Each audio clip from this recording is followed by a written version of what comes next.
In this video, I'm going to talk about swap contracts. The importance of these contracts is crucial as they are massively used by banks and financial institutions. A swap contract is a derivative contract. If you want to have a broader definition of derivatives, you can go ahead and check the video I made about that. A swap contract, as it is called, makes it possible to swap or exchange flows or cash flows. The underlying product in a swap can be anything as long as someone is willing to enter the contract. The most common type of swaps are the interest rate swaps, which consist in exchanging interest rates, usually a fixed rate versus a float one, like the LIBOR rate or overnight rate, for example. In the contract, the principal is fixed and cash flows based on the variation of the floating rate are exchanged at defined times. For example, if the float rate is a LIBOR 3-month rate, then the cash flows would be exchanged each 3 months.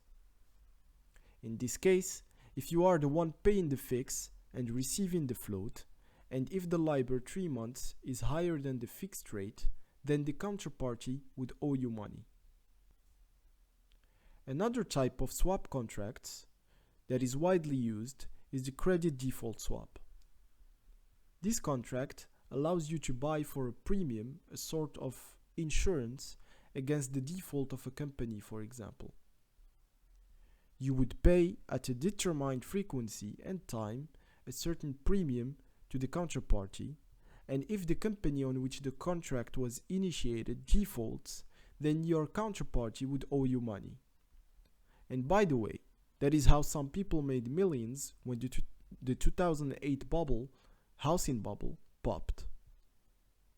These people bought CDSs on the default of the collateralized debt obligations, CDOs in short, which were financial products composed of mortgage bundles organized in tranches. The last type of swap contract I'm going to discuss here is the performance swap, or what we call total return swap. This contract gives you the ability to exchange a performance of an asset you have or you hold for the performance of another asset without holding the latter. This contract is used by funds, for example, in some ETFs to synthetically replicate some indices.